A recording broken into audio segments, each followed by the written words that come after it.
The bikers froze, their bravado fading as they processed Mason's words. Seal. The realization hit them hard, but it wasn't just that. Mason's arrival wasn't random. It couldn't be. Jack knew men like him didn't show up by coincidence. Jack's grip on Rick loosened slightly, not out of hesitation, but recalibration. This wasn't just about a gang of bullies anymore. The stakes had just been raised. Mason wasn't here to stop the fight. He was here for something else, something bigger. His presence turned the diner from a battleground of egos into something far more dangerous. Mason's eyes flicked to Jack's mother, a knowing glance that wasn't lost on Jack. This wasn't an accident. Mason was here with a purpose, and whatever it was, it went deeper than an afternoon at a diner. Jack straightened, letting Rick stumble back, gasping for breath. But his attention was now locked on Mason. The real fight hadn't even started yet. The diner felt like it was holding its breath, the tension thick enough to cut with a knife. Jack's eyes locked onto Mason, every instinct on high alert. This wasn't about the bikers anymore. They were just noise, background to a much bigger problem. Mason wasn't the type to show up without a reason, and Jack could feel it in his gut. This was personal. Mason stepped forward, his smirk never fading. "Didn't think I'd find you here, Jack. But life's funny like that." His eyes flicked back to Jack's mother, then to Jack again, the unspoken threat hanging in the air. Jack knew that look. It wasn't just about the past, it was leverage. The bikers, realizing they were way out of their depth, hesitated. Rick rubbed his wrist, his earlier confidence gone, replaced with confusion and fear. "Hey man," Rick muttered to Mason, trying to salvage some authority. "You know this guy."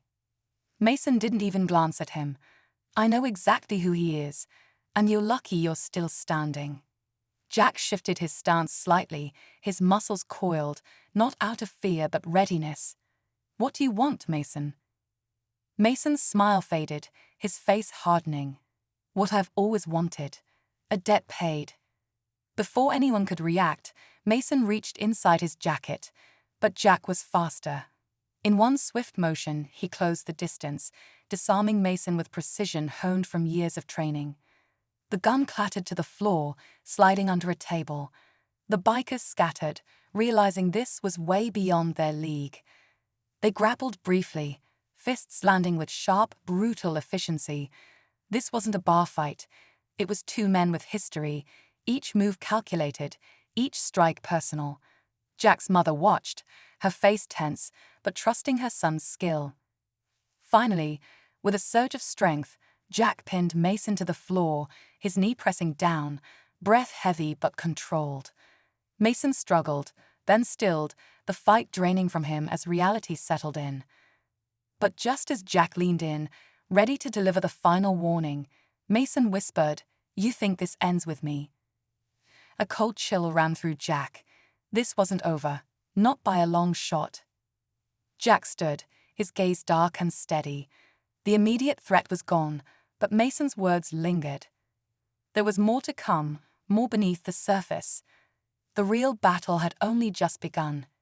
Jack stood over Mason, his chest rising and falling with steady, controlled breaths.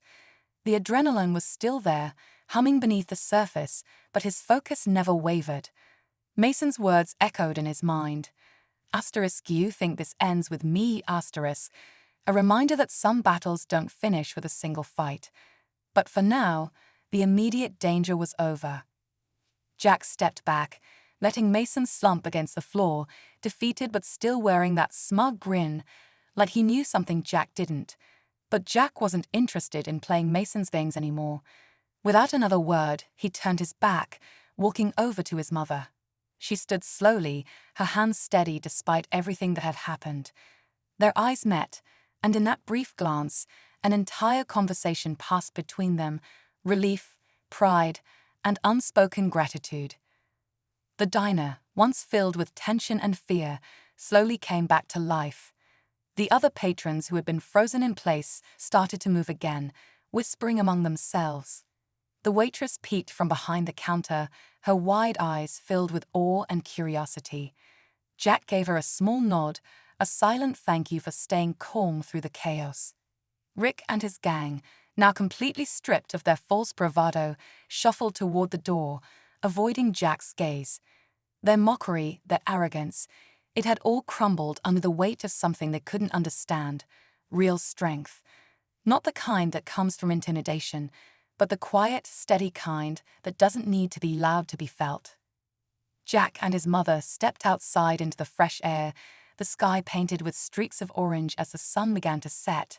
The cool breeze felt grounding, pulling him back from the edge of everything that had just happened. As they walked toward his truck, his mother finally broke the silence.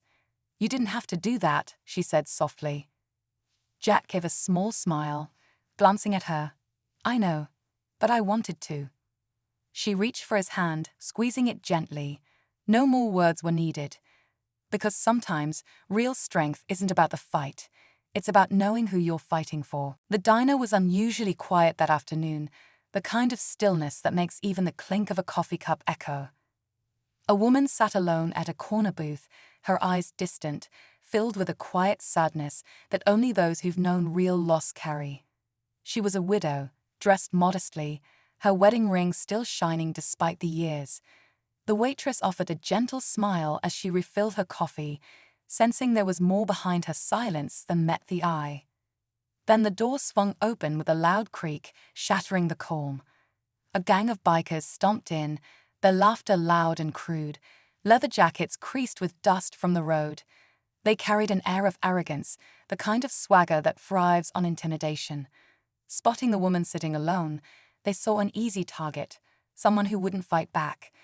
They surrounded her booth, tossing rude comments and mocking her grief, their voices dripping with disrespect. The other diners watched in discomfort, some too afraid to intervene, others pretending not to notice. But what none of them knew, what the bikers never even considered, was who she really was. This wasn't just any woman sitting quietly with her memories. She was the mother of a Navy SEAL, a man trained to handle situations far more dangerous than a group of loudmouths in a diner. And as fate would have it, her son was closer than they realized. Just when the mockery seemed unbearable, the door opened again. A man walked in, calm, composed, with a presence that commanded attention without a single word. No leather jacket, no flashy entrance. Just quiet strength, the kind you can't fake. His eyes met his mother's for a brief second, reading everything he needed to know without her saying a word. The bikers didn't notice him at first, but they would. Because in the next few moments, everything was about to change. The man who walked in was dressed simply: faded jeans, a plain t-shirt, and boots worn from years of hard use. But it wasn't his clothes that caught attention. It was the way he carried himself. His posture was relaxed, yet there was an unmistakable sharpness in his gaze, like a coiled spring hidden beneath calm waters. His name was Jack, though few in the diner knew that. What mattered more was who he was: a Navy SEAL, trained for situations where failure isn't an option.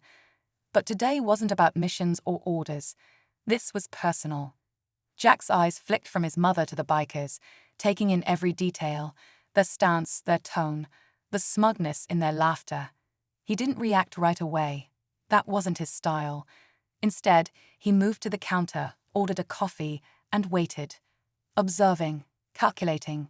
The bikers, too caught up in their own bravado, barely noticed him. They were too busy enjoying the sound of their own voices, tossing out crude jokes, thinking they were untouchable. But beneath Jack's calm exterior, something simmered. He remembered the nights his mother sat by the window, waiting for letters when he was deployed. The strength she showed when his father passed away, holding their family together with nothing but sheer will. She was the toughest person he knew, not because she fought battles, but because she survived them. And now here she was, being disrespected by men who didn't even know the meaning of the word honor. The diner grew tense, a quiet undercurrent of discomfort spreading among the other patrons. The waitress glanced nervously at Jack, sensing something different about him. He gave her a small nod, a silent reassurance. No need for words. Not yet. Jack sipped his coffee, his mind sharp, every muscle ready without showing it. He wasn't going to rush this. Timing was everything. The bikers had no idea the storm sitting just a few feet away. They laughed a little louder, oblivious to the fact that their dominance was nothing more than an illusion, one that was about to shatter. Jack sat quietly, his fingers wrapped around the warm coffee cup, eyes steady, observing every move the bikers made. They were loud, arrogant, throwing around insults like it was a sport. One of them, a tall guy with a scruffy beard and a leather vest covered in patches, leaned over Jack's mother's table, knocking over her water glass just to see her flinch. She didn't. She simply stared back, her face calm, but Jack could see the tension in her clenched jaw. That was all he needed to know. The girl's face went pale. "That's them," she cried. Without thinking, Liam grabbed the bag and stumbled toward the front. The kids were frozen, unsure whether to run or hide. The men pounded on the bus doors, shouting, "Open up. We're with security." But something about them felt wrong. No badges, no uniforms, just cold, sharp eyes. The driver hesitated, his hand hovering over the door switch. Outside, one of the men reached into his jacket. And that's when everything spiraled out of control. The bus was dead silent, except for the frantic pounding on the doors. The driver's hand hovered over the switch, his face drenched in sweat. The kids stared, wide-eyed, their fear growing with every second. The poor girl shook her head violently. "Don't open it. They're not here to help." But the driver was panicking, his instincts telling him to trust anyone claiming to be from security. Just as his finger brushed the button, Liam shouted, "Wait." He held up the suspicious backpack, his face pale. "There's a bomb on the bus. They're here to make sure it goes off." The driver froze. The weight of Liam's words sank in, and for a brief moment, everything felt suspended in time. Then, one of the men outside pulled something from his jacket, a small black device with a blinking red light. "They're going to trigger it," the poor girl screamed. The driver snapped out of his daze, slamming the bus into gear and flooring the accelerator. The bus rolled forward, tires screeching, throwing everyone off balance. The men outside stumbled, caught off guard, but quickly jumped back into their car, racing after the bus. Inside, chaos erupted again. Kids were crying, clinging to seats, while Liam held the bag tightly, trying not to jostle it. The poor girl climbed next to him, her hands shaking as she examined the wires. I think I can stop it," she whispered. Liam's eyes widened. "How do you know that?" "I don't," she admitted, "but if we don't try, we're all in danger." The black car pulled up alongside the bus, its window rolling down. One of the men aimed something small and metallic, aimed right at the bus. And then, bang. The sound echoed through the air as the bus swerved violently. Screams filled the space. But what happened next? No one could have predicted. The loud bang echoed like a gunshot, but it wasn't what anyone expected. The bus lurched sharply to the side, the front tire blown out. The driver fought the wheel, trying to keep control as the bus screeched along the road, sparks flying where the metal rims scraped the pavement. Kids screamed, bracing themselves against the seats. The black car didn't slow down. It pulled alongside the crippled bus, the man in the passenger seat holding a small device, the trigger. His finger hovered over the button, his expression cold and determined. Inside the bus, Liam gripped the bag tightly, his heart pounding. "They're going to blow it up," he shouted. The poor girl's hands trembled as she leaned over the bomb, her eyes darting across the tangled mess of wires.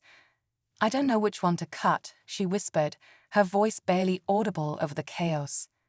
Just when it seemed like things couldn't get any worse, a second car appeared in the distance, speeding toward them from the opposite direction. For a moment, hope flickered. Maybe it was the police. But as it got closer, it became clear it wasn't. It was another black car, identical to the first, and it was heading straight for the bus. "They're trying to trap us," Liam realized. The bus driver slammed the brakes, causing the kids to lurch forward. The bus skidded sideways, coming to a shaky stop between the two cars. The men jumped out, surrounding the bus. There was no escape. But then the poor girl's eyes lit up with realization. She pointed at the bomb. Wait, I know this isn't just a bomb. It's a tracker. They're following this asterisk. Liam's mind raced. So if we get rid of it... Before he could finish, the bus door was yanked open. And what happened next changed everything. The bus door flew open with a violent hiss, and one of the men stormed in, his face hard